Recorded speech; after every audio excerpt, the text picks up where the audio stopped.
सोचिए, देर रात का वक्त है और फोन की स्क्रीन पर एक अनजाना नंबर एकदम से चमकता है। एक पल के लिए दिल की धड़कन जैसे रुक सी जाती है ना? बस आज हम इसी एक पल से शुरू होने वाले डर को समझने की कोशिश करेंगे। ये डर आखिर कैसे हमारे सोच को, हमारे जहन को जकड़ लेता है, आइए देखते हैं। तो चलिए इस कहानी को थोड़ा गहराई से देखते हैं।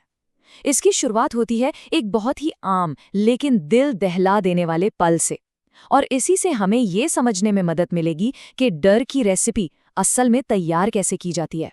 कहानी का ये जो पहला हिस्सा है ना, ये उस बुनियाद को तैयार करता है जिस पर आगे आने वाले खौफ की पूरी इमारत खड़ी होने वाली है।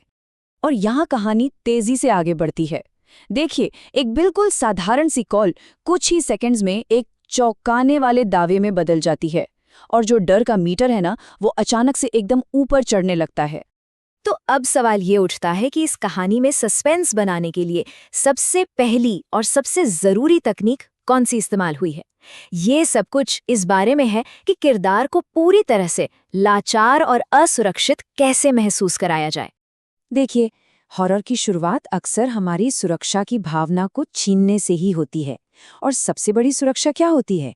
दूसरे लोगों का साथ। जब कोई अकेला होता है तो एक मामूली सा डर भी कई गुना बड़ा लगने लगता है। ये दिखाता है कि कहानी कितनी सावधानी से, कितनी बारीकी से किरदार को एक क्लासिक हॉरर सेटिंग में रखती है। रात का अंधेरा, चारों तरफ खामोशी और चार दीवारों के बीच कैद एक अकेला इंसान।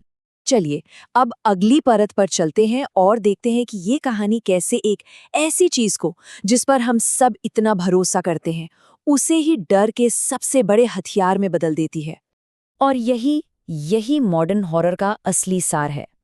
हमारी रोजमर्रा की टेक्नोलॉजी जो हमें सुरक्षित रखने के लिए बनी है, उसे ही हमारे खिलाफ इस्तेमाल करना।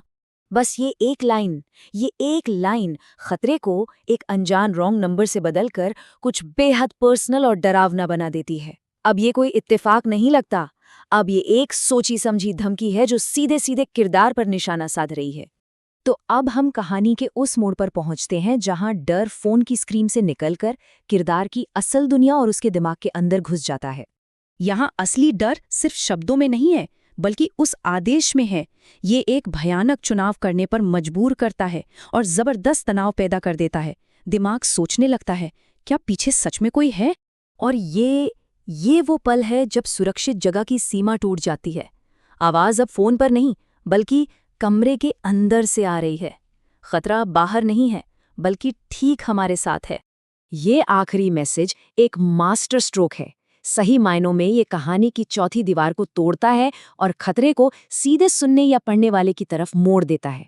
मतलब डर कहानी के साथ खत्म नहीं होता, बल्कि हमारे साथ रह जाता है। तो हम इस सब से क्या सीख सकते हैं? आखिरी कॉल हमें मॉडर्न हॉरर बनाने का एक बहुत ही सरल लेकिन बहुत शक्तिशाली फॉर्मूला देती है। इन 3 तत्वों को मिलाकर कहानी एक ऐसा डर पैदा करती है जो क्लासिक भी लगता है और पूरी तरह से आज के समय का भी। इससे ये पता चलता है कि असली डर के लिए किसी मॉन्स्टर की जरूरत नहीं होती। और आखिर में ये हमें हमारी जेब में रखे डिवाइस के बारे में सोचने पर मजबूर करता है, और उस अटूट भरोसे के बारे में जो हम उस पर करते हैं। जिस टेक्नोलॉजी पर हम हर दिन हर पल इतना विश्वास करते हैं, क्या वो हमेशा हमारी दोस्त ही रहेगी, या क्या वो कभी भी किसी भी पल हमारे ही खिलाफ हो सकती है? सोचने वाली बात है।